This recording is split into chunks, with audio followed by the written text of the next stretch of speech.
welcome to the fund and to the beginning of this annual meetings 2007. The market turbulence reveals the range and the risk of financial globalization.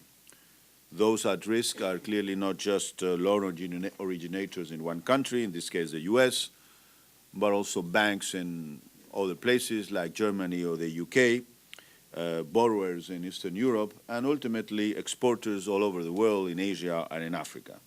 And what do you think principally lies behind these concerns? Oil prices have been on the rise for since I came here. No, a little earlier, since 2003. But so far we've seen a limited impact on global activity, but it's certainly a risk that is increasing. As to the robustness of emerging markets.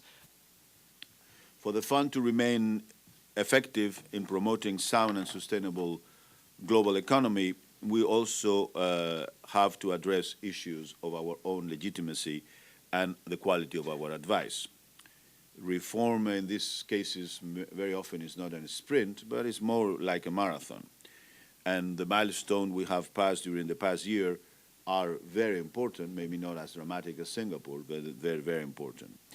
They are important, and they give me and my colleagues the confidence that we will meet the goals of updating our governance structure by the annual meetings of next year here in Washington.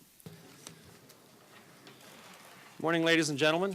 Welcome, and thank you very much for joining us for this news conference. As you know, I've been at the World Bank Group a little over 3 months, and I believe we've been able to calm some of the waters while starting to navigate a course ahead. If you don't... China, India, and the middle-income borrowers from the IBRD still represent 70% of the poor, those under $2 a day. And so if we're going to really get at the issues of the poor, we need to develop partnerships with these countries.